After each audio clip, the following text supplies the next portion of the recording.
The Syrian Democratic Forces ھێزەکانی سووریای دیموکرات بە یەکێک لە بەهێزترین هێزە زەمینیەکاندا دەنرێت کە هاوپەیمانێکی بەهێزی ئەمریکا و وڵاتانی هاوپەیمانن چونکە سەرکەوتنی زۆر گەورەیان بەدەست هێناوە لە منبج و ڕەققە و چەند ناوچەیەکی تردا. لە بانگی پێنجدا ئیدارەی ئەمریکا بڕیاریدا لەسەر پڕچەککردنی هێزەکانی سووریای دیموکرات لە جەنگی کۆنتڕۆڵکردنەوەی ڕەققەدا، چونکە ئێمە جەنگی کۆنتڕۆڵکردنەوەی موسڵمان بینی بوو لە هەمان کاتیشدا هەڵمان سەنگاندە بوو کە تیرۆرستانی داعش بەو پەڕیتوانەوە بۆ پەڕی تەکتیکی پێشکەوتووە ڕوبەڕووی هێزە عێراقیەکان دەبووەوە. بۆیە ئێمە پێشنیارمان کرد کە چەک بدرێت بە هێزە کوردیەکان لە سووریا و پڕچەک بکرێن بۆ ڕوبەڕووبوونەوەی تیرۆرستانی داعش. لە هەمان کاتیشدا پڕچەککردنی هێزە کوردیەکان بە شێوەیەکی سنوردار کراوە و ئەو چەکانی کە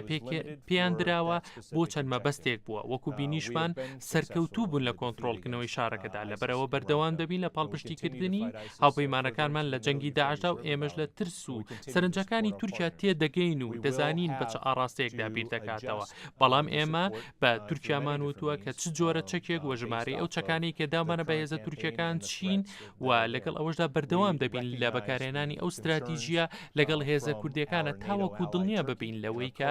چیتر تیرۆرستانی داعش نابنەوە هەڕەشەیەک بۆ سەر هاوڵاتیانی ناوچە کوردیەکان لە سووریا و تەواوی ئەو ناوچانی کە لەلایەن هێزە کوردیەکانەوە لە ئێستادا کۆنتڕۆڵ کراوە.